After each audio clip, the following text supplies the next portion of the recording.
भगवान शिव पार्वती के सुखी दाम्पत्य जीवन की 10 बातें। आदर्श दाम्पत्य जीवन की बात हो तो भगवान शंकर और भगवान राम को सर्वोच्च उदाहरण के रूप में प्रस्तुत किया जाता है। भगवान शिव और पार्वती के बीच का संपूर्ण जीवन मानव समाज को प्रेरणा देता रहेगा। इस बात के लिए दाम्पत्य जीवन हो तो शिव और पार्वती की तरह हो। आओ सुनते हैं सुखी दाम्पत्य जीवन की 10 खास बातें। नंबर 1, एक दूसरे से प्रेम। राजा दक्ष प्रजापति की पुत्री दक्षा या दक्षाणी को कैलाश पर रहने वाले वैरागी शिव से प्रेम हो गया तो उन्होंने उससे विवाह कर लिया, लेकिन पिता को यह मंजूर नहीं था। पिता ने जब एक बार उसके पति का अपमान किया तो अपने पति का अपमान सह नहीं पाई और उन्होंने पिता के ही यज्ञ में कूदकर खुद को भस्म कर लिया। यह सुनकर भगवान शिव को अपार दुख और क्रोध उत्पन्न हुआ। उन्होंने वीरभद्र को भेजकर राजा दक्ष के यहाँ विध्वंस मचा दिया। वीरभद्र ने दक्ष की गर्दन उतारकर शिव के समक्ष रख दी थी। शिव का क्रोध बाद में अपार दुख में बदल गया और वे अपनी पत्नी के शव को लेकर जगत में घूमते रहे। जहाँ जहाँ माता सती के अंग व आभूषण गिरे वहाँ शक्तिपीठ स्थापित हो गए। इसके बाद शिव जी अनंत काल के लिए समाधि में लीन हो गए।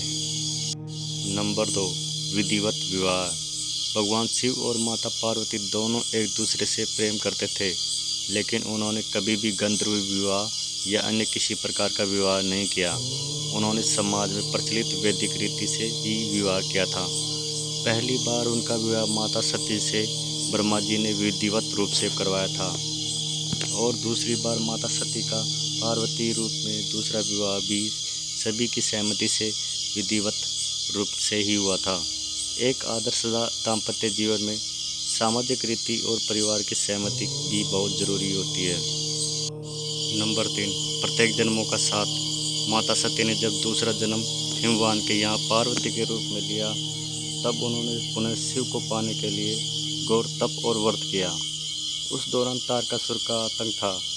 उसका वध शिव जी का पुत्र ही कर सकता था, ऐसा उसे वरदान था। लेकिन शिव जी को तपस्या में लीन थे। ऐसे में देवताओं ने शिव जी का विवाह पार्वती जी से करने के लिए एक योजना बनाई। उसके तहत कामदेव को तपस्या भंग करने के लिए भेजा गया। कामदेव ने तपस्या तो भंग कर दी, लेकिन वे खुद भस्म हो गए। बाद में शिव जी ने पार्वती जी से विवाह किया। इस विवाह में शिव जी बारात लेकर पार्वती जी के यहाँ पहुँचे। इस कथा का रोचक वर्णन पुराणों में मिलेगा। शिव को विश्वास था कि पार्वती के रूप में सती लौटेगी, तो पार्वती ने भी शिव को पाने के लिए तपस्या के रूप में समर्पण का एक आदर्श उदाहरण प्रस्तुत किया। नंबर 4, एक पत्नी व्रत। भगवान शिव और पार्वती ने एक दूसरे के अलावा अन्य किसी को भी अपना जीवन साथी कभी नहीं बनाया। शिव की पहली पत्नी सती ने ही अगले जन्म में पार्वती के रूप में जन्म लिया और वही उमा, ऊर्मी, काली कही गई है। बात चाहे सृष्टि निर्माण और उनके संचालन की हो या परिवार में गाड़ी हाँकने की, पुरुष और प्रकृति का समान रूप से योगदान देना जरूरी है। नंबर 5, आदर्शग्रस्त जीवन। सांसारिक दृष्टि से शिव पार्वती व शिव परिवार ग्रस्त जीवन का आदर्श है। पति पत्नी के संबंधों में प्रेम, समर्पण और घनिष्ठता का श्रेष्ठ उदाहरण प्रस्तुत किया गया। उन्होंने अपनी संतानों को भी आदर्श बनाया और एक संपूर्ण पारिवारिक जीवन और उनके उत्तरदायित्व का निर्वाह किया। नंबर 6, पत्नी को भी दिया ब्रह्म ज्ञान।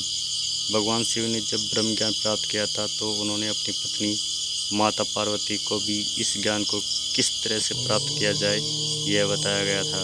अमरनाथ की गुफा में उन्होंने माता पार्वती को अमर ज्ञान दिया था ताकि माता पार्वती भी जन्म मरण के चक्कर से छूटकर सदा के लिए उनकी ही अर्धांगिनी बनकर रहे।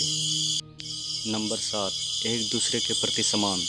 वैवाहिक जीवन में आपसी सामंजस्य, प्रेम के अलावा एक दूसरे के प्रति सम्मान की भावना जरूरी है। नहीं है कि तो ग्रस्त जीवन में कलह रहता है। शिव के मन में माता पार्वती और पार्वती के मन में शिव के प्रति जो अगाध प्रेम और सम्मान की भावना है वह पूजनीय है। इससे प्रत्येक दंपति की सीख मिलती है।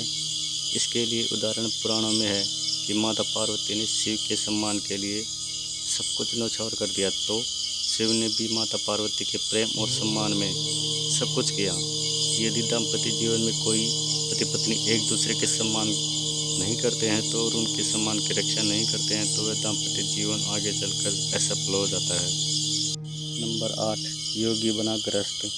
भगवान शिव महान योगी थे और वे हमेशा ही समाधि और ध्यान में लीन रहते थे, लेकिन माता पार्वती का ये तप व प्रेम ही था कि योगी बना एक गृहस्थ। गृहस्थ का योगी होना जरूरी है, तभी वह सफल दाम्पत्य जीवन का निर्वाह कर सकता है। भगवान शिव के साथ उल्टी गंगा बही। कई लोग ऐसे हैं जो विवाह के बाद उम्र के एक पड़ाव में जाकर वैरागी बनकर संन्यास्त होकर अपनी पत्नी को छोड़कर चले जाते हैं, लेकिन भगवान शिव तो पहले से ही योगी हैं, सन्यासी या कहें कि बैरागी थे। यह तो माता पार्वती का तप ही था जो योगी ग्रस्त बन गए। कहना तो ये चाहिए था कि माता पार्वती भी तो जोगन थी, पत्नी के साथ यदि 7 जन्म के फेरे लिए हैं तो फिर कैसे इसकी जन्म में संन्यास के लिए छोड़कर चले जाएंगे। भगवान शंकर ने यह सबसे बड़ा उदाहरण प्रस्तुत किया था। नंबर 9, त्याग की प्रतिमूर्ति। शिव और पार्वती जिस तरह एक दूसरे के प्रति निष्ठावान और त्यागी हैं, उसी तरह की निष्ठा और त्याग को सीता और राम ने भी अपनाया था।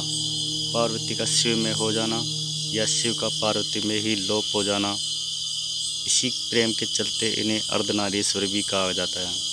नंबर 10 व अंतिम, सदा साथ ही रहना और बातें शेयर करना। पुराणकार कहते हैं एक महिला को अपने पिता, भाई, पति, पुत्र के घर में ही रात रुकना चाहिए।